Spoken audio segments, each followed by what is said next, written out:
ಸಾವಯವ ರೈತ ಯೂಟ್ಯೂಬ್ ಚಾನಲ್ಗೆ ಮತ್ತೊಮ್ಮೆ ಸ್ವಾಗತ. ನಾವು ಆರ್ಗಾನಿಕ್ ಫಾರ್ಮಿಂಗ್ ಮಾಡಬೇಕಾದ್ರೆ ನೋಡಿ, ಈ ತೋಟ ನಮ್ಮ ತೋಟ.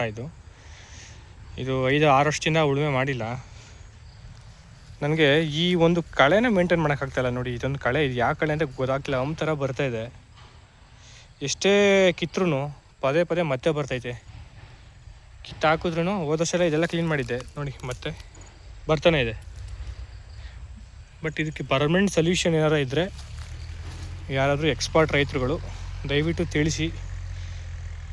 ಇದನ್ನು ಮಾಮೂಲಿ ಕಿತ್ತಾಕಿದ್ರೇ ಹೋಗುತ್ತಾ, ಅಥವಾ ಇದಕ್ಕೇನಾದರೂ ಬೇರೆ ಥರ ಇದನ್ನು ಕಂಪ್ಲೀಟಾಗಿ ನಾಶ ಮಾಡೋದಕ್ಕೆ ಏನಾದರೂ ವ್ಯವಸ್ಥೆ ಇದೆಯಾ, ಯಾವುದಾದ್ರೂ ಮೆಥಡ್ ಇದೆಯಾ, ಪದ್ಧತಿ ಇದೆಯಾ ಇದನ್ನು ನಾಶ ಪಡಿಸೋಕ್ಕೆ?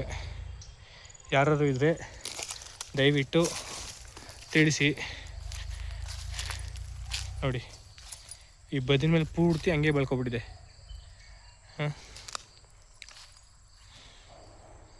ಸೊ ದಯವಿಟ್ಟು ಯಾರಾದರೂ ಇದ್ದರೆ ತಿಳಿಸಿ, ಕಾಮೆಂಟ್ ಮಾಡಿ. ನಿಮ್ಮ ಅಭಿಪ್ರಾಯ, ಅನಿಸಿಕೆ ಇದ್ರ ಬಗ್ಗೆ ಏನಾದರೂ ಸೊಲ್ಯೂಷನ್ ಗೊತ್ತಿದ್ದರೆ. ಥ್ಯಾಂಕ್ ಯು, ಧನ್ಯವಾದಗಳು.